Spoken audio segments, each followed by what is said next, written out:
Welcome back to the Mid-Year Mitch YouTube channel. In today's episode, we're working on the 65 Roadster again. We have it back in the shop to fix the bird cage.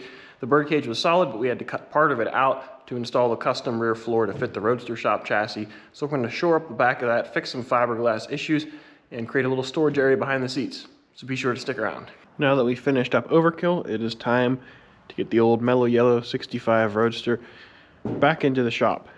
We have lots of work to do on this thing. We've got to build the whole body. So let's get the front end pulled off and get this thing loaded up on the trailer, strapped down, and take it over to the shop. So the 65 Roadster is back in the shop along with its front end, and now it's time to finish this project. I've worked on it in a couple stages. We put new rockers on the bird cage, put it on the Roadster shop chassis, got the doors mounted up, and we started working on the floor. Had to splice some pieces together, including the firewall, and then we installed a new dynamic Corvette's rear floor, and then this rear deck is just sitting on here. Now, I didn't get to quite finish exactly where I wanted to. You can see the tunnel from basically here back is not finished. The drive shaft is gonna be way too high for this, so Dynamic Corvette sent me this little tunnel piece that'll go here, and then this is part of the rear tub kit. So I need to get those two glued in. We need to cut and prep everything to get that going. But whenever I installed this floor, I removed the support from side to side on the bird cage. On convertibles, they have a little triangular piece of metal, the luggage stop or luggage support. It comes down, that has a flat piece of metal that goes across, that rivets to the floor. That adds rigidity to the side of the car, but it also keeps the floor from sagging. Well, now we cut all of that away, so what we're dealing with is some wobble. This pillar moves, and so does that one. We don't want that. We need to establish our gaps before we can start to glue and attach this floor. We need to make sure that these pillars are still at the correct width, and I want to tie these together to make this back of the bird cage just as solid as the front is. So to do that, I ordered some steel off of McMaster-Carr. I believe this is 1 inch wide, and then we have, what's this sucker? It's a 6 or 8 inches.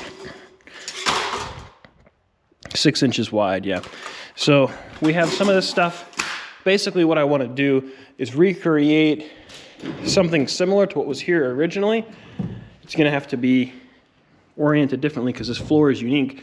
But also we have this little cavity back here we can take advantage of. So I want to build a structure that goes across the front, and then we can actually put a cover on this that'll clean the floor up in here, so it'll have less depth in here, but it'll also give you some storage back here. You can hinge a door or put a little cover on it.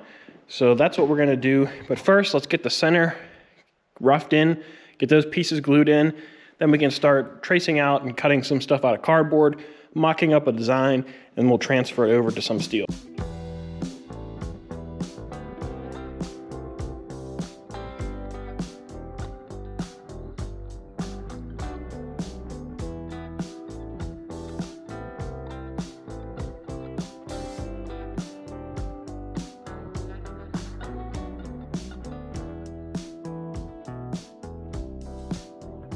So I have the old chunk of the tunnel out, and when we set the new one in, I left a little extra meat on here so I can try to use that as a bonding strip. And if we set all this in place, it looks pretty good. This will mate up pretty nice. I think we'll just have to shove this back to get a nice gap here. But all this should work pretty nice. Now if we pull this out, we can see there's a little bit of an overhang from this wall to here. This one's pretty tight. So if we measure this flange, which is about 1 inch, I trace the outside of this, then we go from the outside line to the inside. You can see this is where our part follows. This is how much extra meat is here.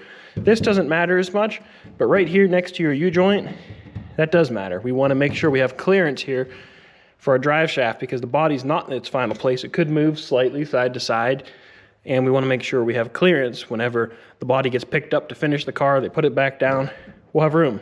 So we're going to cut this out, then we can start prepping our fiberglass and prepping these pieces to go in.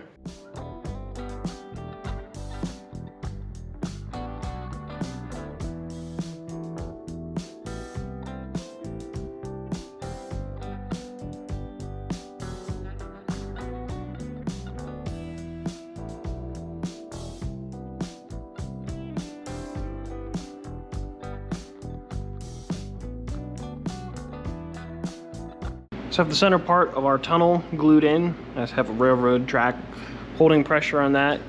And now that I have all that set up, I got my doors lined up again, and I checked my measurements from pillar to pillar. All that looks good. I have ratchet strap and the port of power. It's keeping everything where it needs to be.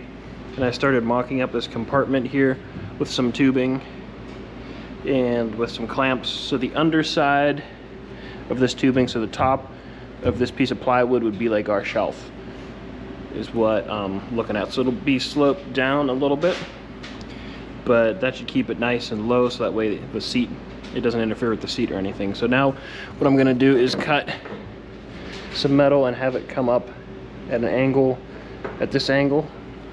We're gonna run this piece of steel kind of at a little bit of an angle, and then this one will lay on top. So it won't be a perfect 90 degree. It'll be laid something like that. So let's get this one mocked up and start cutting the rest.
Before I started welding in the steel here, I had to fill some fiberglass holes here. There was a hole in the rocker, and then I wanted to connect this floor tub to here, and that's a lot easier to do before I cover it in the steel. I did that on both sides, and then I started playing around.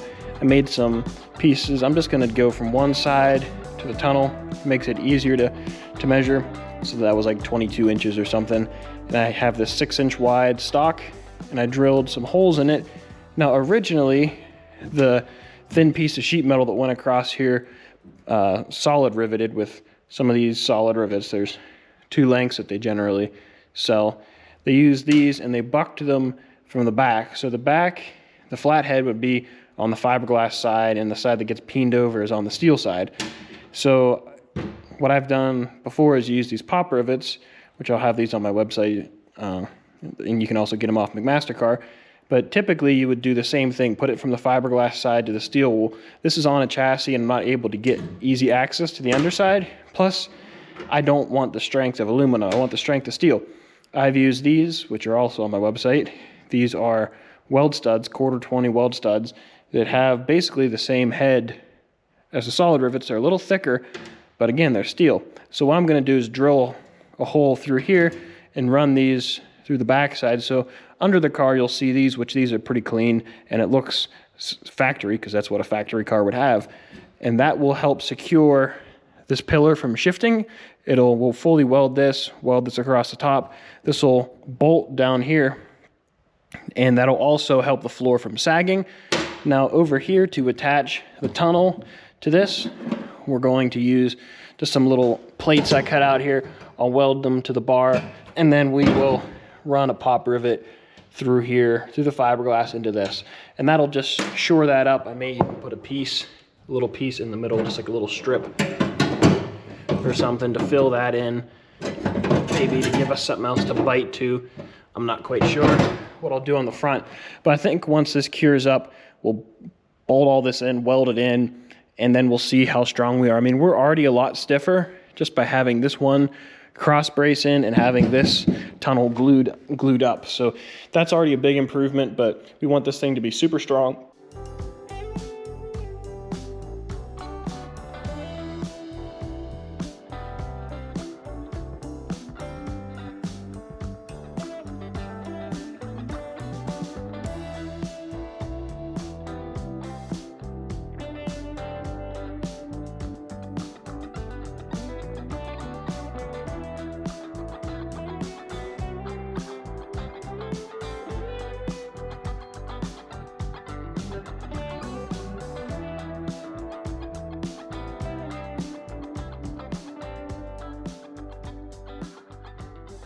So I have the steel welded in. I shot some weld through primer on it before I got it locked in. We have our bolts in here, and I still need to grind some welds and probably touch some of them up. But you can see it's tied in to this pillar. It's tied into the floor down here. I also tied the tunnel in with these little brackets. And now that everything is put together, I mean, you can, you know, nothing moves, the door closes, awesome. And now we've created a really cool little storage area back here that can be used with one cover. They can put doors, you can make something, maybe slide, pick something up. You know, I'll let the interior guy do that when he has his convertible top. They can figure out exactly what they want that to look like with the seats in it and stuff. Now these bolts, the ends need to be cut off, and if you're worried about a nut sticking out here, this will get, you know, the insulation, like the Dynamat type stuff and carpet, so all that'll end up getting covered up regardless. So that should be fine. I wanted to keep this head on the underside. I thought that would look cleaner than having the bolts. So that was my big concern there. So that's going to wrap it up for this portion. Now I started mocking up the back of the body because we have to figure out where all this stuff is going to land. So in next week's video, we're going to start working on fitting up the rear deck, the bonding strips, the deck lid. We have to get deck lid hinges in it. I started mocking up the back of the car because that's the next step. We got to work from the door back. So we have the rear deck. I got our bonding strips out from Dynamic. We have our Vet Masters taillight panel and quarter panels. So we have to get all that stuff mocked up. There's a rear deck cross member in here. I need to put the steel on. We need to get our deck lid hinges in, get springs on those, so that way we can get our deck lid fit to see, you know, where does this deck sit. You can see right now it's low.